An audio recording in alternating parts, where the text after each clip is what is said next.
Okay. And again, the same idea. You're trying to find the overall length, the width, and the height of this cookie. And it may not be perfectly aligned, but I'm just going to go ahead and give it this line, just using a straight edge. And that gives it this rectangular shape right away.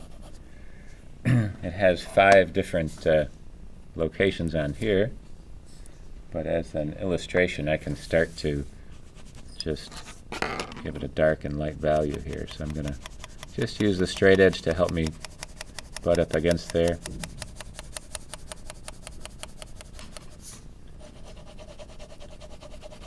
And thinking of the gradients, if you think it from the computer, blending this on so it's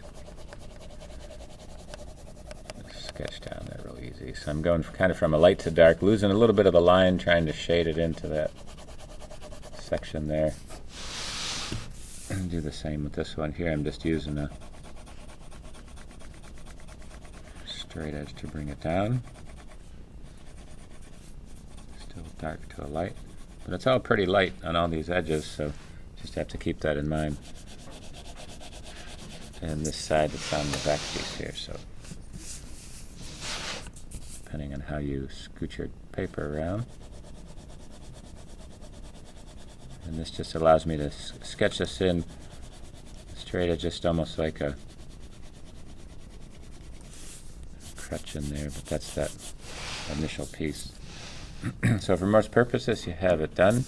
Take a look at the side. We'll concentrate on that. It has a midpoint cracker, so I'm going to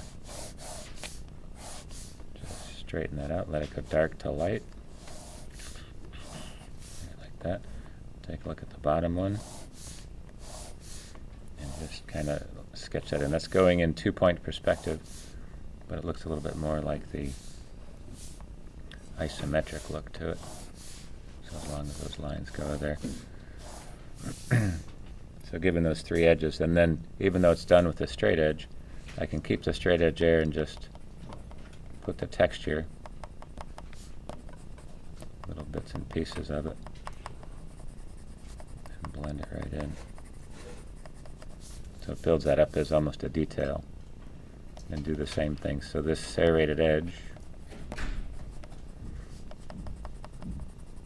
can fall right on the top.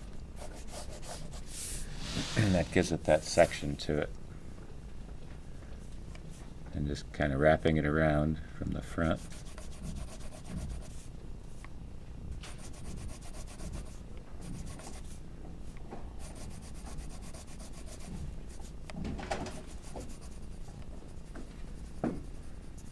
And does that. So now I have that tapered across.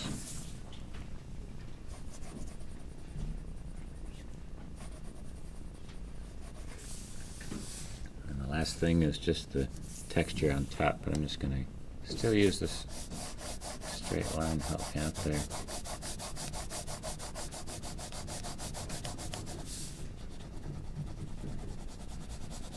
I'm kind of going from dark to light for the top surface here.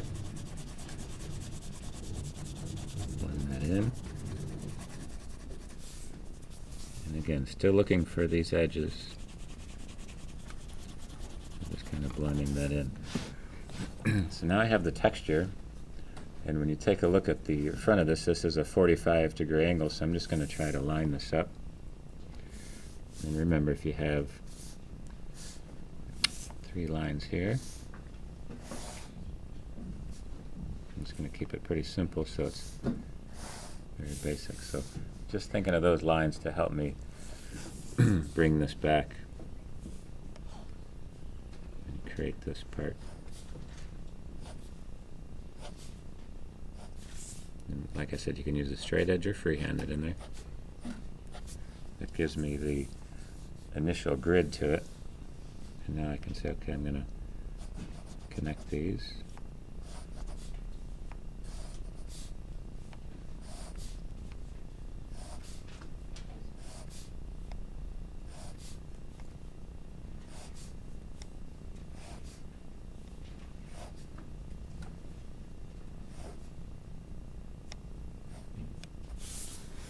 And that gives me the line going across it. Let's cut back here. Take this line.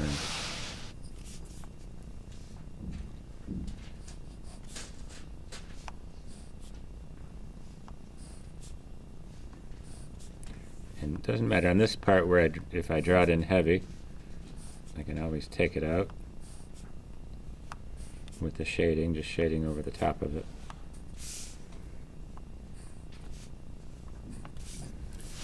And that gives me a pretty good kind of a grid work to work from. And again, once I have it, I'm just going to go back through the drawing, try to emphasize this edge.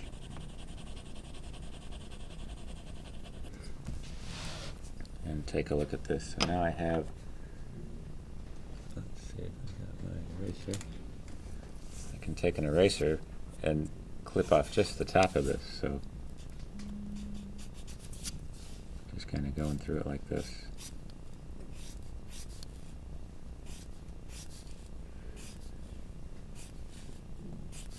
And just get it lighter as it goes in the distance.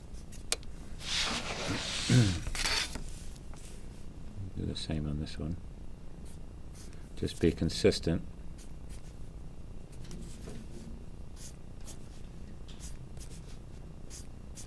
On either side of it. And that's why I said it didn't matter with the initial line how heavy you made it.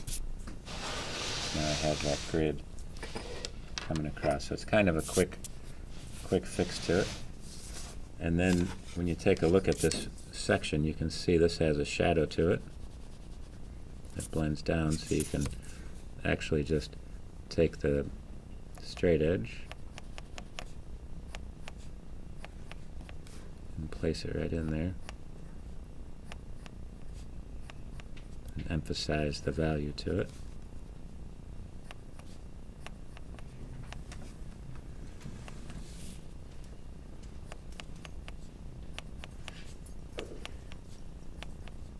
Hopefully you start to see the pattern.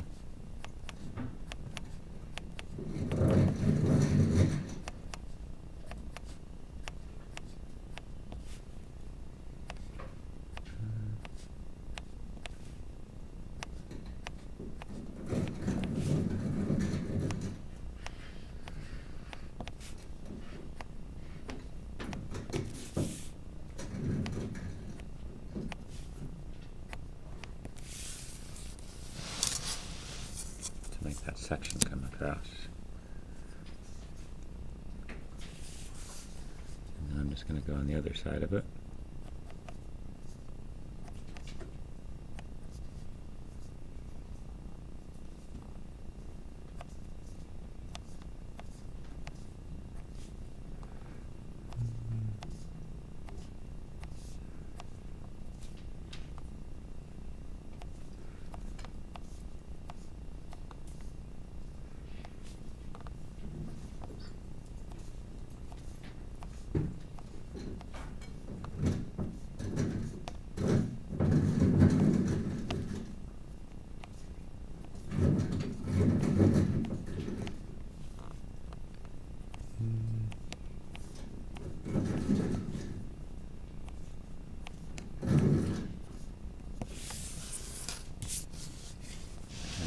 So it gives you that pattern, and then once you have that, I'm just going to go back and delineate some of the items that are closest in the foreground. That'll give you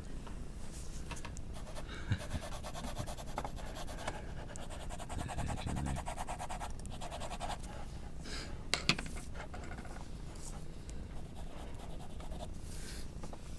And again, just finding that edge to it.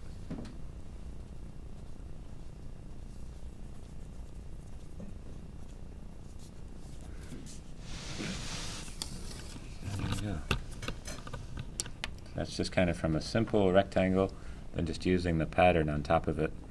And again, you can take a look, you can emphasize some of the shape in there. It's got the ridges coming across.